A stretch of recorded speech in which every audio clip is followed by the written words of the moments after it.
Selamat dari masalah. Jali tertegun, dia tidak mengerti apa yang terjadi. Bukankah Nessa berkata bahwa dia hanya seorang satpam? Yudi melihat reaksi Jali, lalu dia mengingatkannya. Jali, mulai hari ini, Pak Damar adalah bos baru perusahaan kita.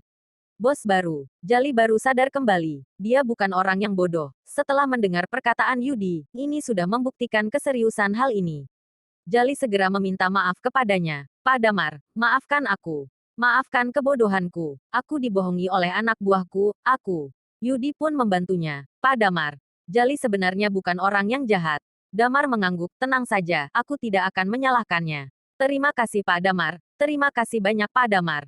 Kata Jali dengan segera. Dia menghela napas dalam hatinya. Hampir saja dia menyinggung orang yang penting. Perasaan bencinya pada Nessa makin mendalam. Sial, dia hampir salah besar karena omong kosongnya. Wanita bodoh itu bahkan mengira Damar adalah seorang satpam. Damar berkata, jangan memberitahu tentang identitasku kepada siapapun. Jali mengelap keringat, tentu saja. Aku pasti menuruti perintah Pak Damar. Kemudian, dia bertanya dengan hati-hati, bagaimana dengan si Nessa? Setelah mengetahui maksud Nessa sebenarnya, Jali telah sadar kembali. Dia harus mengetahui apa hubungan Nessa dengan Damar terlebih dahulu.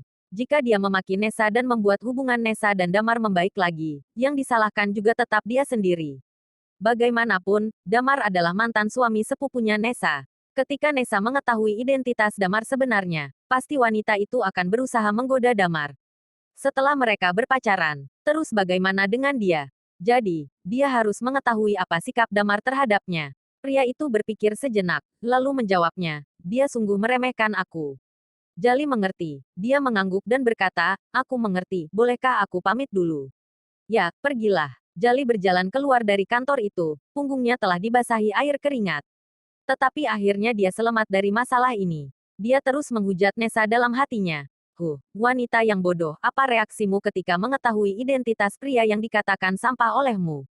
Sedangkan di dalam kantor, Damar lanjut berbicara dengan Yudi. Temanku sedang mencari pekerjaan. Dia adalah mahasiswa dari kampus ternama. Bolehkah aku mengatur posisi untuknya? Damar sedang mencari pekerjaan untuk Noviana. Yudi merasa gugup. Pak Damar, Anda adalah bosnya Liton Group saat ini. Adalah hakmu untuk mengatur siapapun. Damar mengangguk padanya. Baik, dia sudah hampir sampai. Aku akan pergi menjemputnya. Carilah posisi yang cocok untuknya. Yudi segera menyetujuinya. Dia menganggap hal ini sangat penting. Jika dia tidak salah duga, maka orang ini akan menjadi anak buah Damar yang mengurusi perusahaan ini. Lagi pula orang seperti Damar tentu tidak akan mengurusi perusahaan kecil seperti Liton Group secara pribadi. Oleh karena itu, orang ini harus ditempatkan pada posisi manajemen agar dia dapat memiliki kendali penuh atas perusahaan.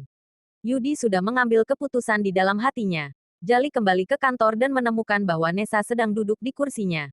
Wanita itu duduk dengan kaki panjang terletak di mejanya. Dia bertingkah seperti kantor ini adalah miliknya.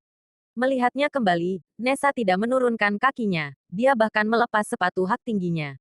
Kakinya yang indah bergesekan satu sama lain. Pemandangan ini sangat menggoda. Jika pada sebelumnya, Jali sudah mendekatinya dan merayunya. Tetapi sekarang, dia hanya memiliki rasa jijik di dalam matanya. Nessa terkejut saat melihat Jali. Kak Jali begitu cepat kembali. Kak Jali luar biasa. Bagaimana? Apakah Damar si sampah sudah dipecat? Wajahnya menjadi muram, pergi. Nessa terkejut, dia berpikir bahwa dia salah dengar. Hah? Kak Jali, apa yang kamu katakan barusan? Jali tiba-tiba berteriak, aku menyuruhmu keluar. Wanita itu kaget dan panik. Dia dengan cepat meletakkan kakinya kembali, lalu memakai sepatunya. Setelah menutup pintu, dia memeluk lengannya dengan penuh kasih sayang. Kak Jali, ada apa? Kenapa kamu tiba-tiba menjadi galak? Meskipun Nessa memandang rendah pada pria ini, tetapi dia tetap bergantung pada pria ini, karena dia masih bekerja di perusahaan ini. Sikap Jali padanya tidak seperti biasa. Dia mendorong wanita, jangan membuatku jijik. Keluar dari sini, jangan membuatku marah. Nessa mengerutkan kening. Dia merasa tidak senang. Jali, apa maksudmu? Kenapa kamu melakukan ini? Memangnya aku tidak boleh meminta tolong sedikit? Bukankah kamu selalu membual di depanku? Kamu tidak bisa melakukan hal kecil ini. Kamu benar-benar mengecewakanku. Sikap Nessa membuat Jali merasa mual. Dia tidak menyadarinya sebelumnya. Wanita ini tidak lain hanyalah memanfaatkannya. Dia benar-benar buta sebelumnya. Tapi dia juga tidak marah. Bagaimanapun juga, dialah yang mengetahui identitas asli Damar. Dan Nessa akan menangis saat waktunya. Pria itu mencibir, aku mengecewakanmu. Aku benar-benar minta maaf. Nessa, aku memberitahu padamu, awalnya kamu memang memiliki kesempatan untuk bertemu seseorang yang beberapa tingkat lebih tinggi dari bos kami. Tetapi sayangnya, kamu tidak menghargai kesempatanmu. Kata-kata Jali ini mengejutkan Nessa. Berapa tingkat yang lebih tinggi dari bos Liton Group? Dia tidak menghargai kesempatannya. Bagaimana ini mungkin terjadi? Dengan orang sehebat itu di depannya, bagaimana dia bisa melewatkan kesempatan itu? Nessa berteriak, Jali, apa maksudmu? Bicaralah dengan jelas. Pria itu tanpa ragu mengusirnya keluar dari kantor. Bicaralah dengan jelas.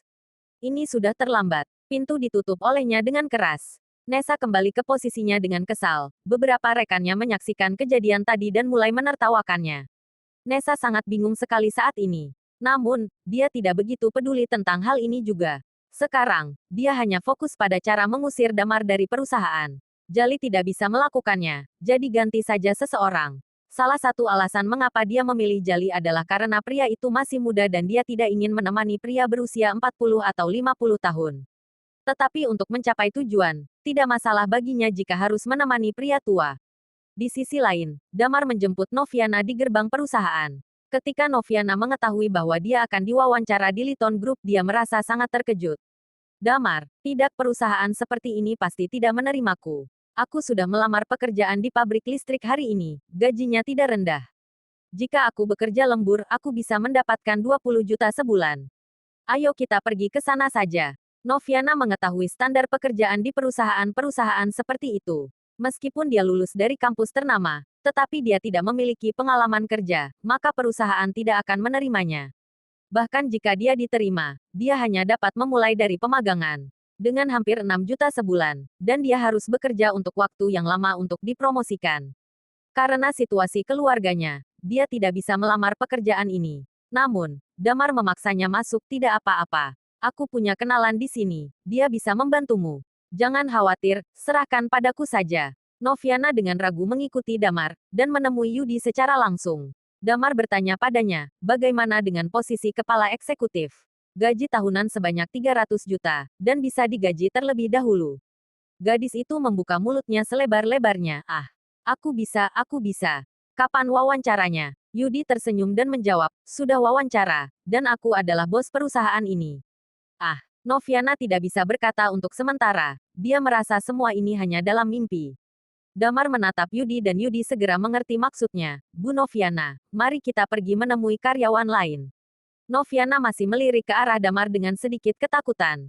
Pria itu tersenyum, pergilah. Yudi membawanya pergi ke kantor untuk bertemu rekan-rekan lainnya. Pada saat ini, Damar tiba-tiba menerima telepon dari Nessa. Awalnya dia tidak ingin menerima panggilan ini, tetapi setelah dia berpikir sebentar, dia memutuskan untuk mengangkat panggilan ini. Jali baru saja kembali, Nessa pasti dimarahi olehnya. Ini sangat menarik baginya untuk melihat reaksinya. Damar menjawab telepon, halo. Wanita itu langsung mengutuk Damar Ardiansyah. Aku tidak tahu apa yang kamu lakukan pada Jali. Tapi aku sudah bilang akan memecatmu, maka kau harus keluar. Lihat saja nanti. Bersambung.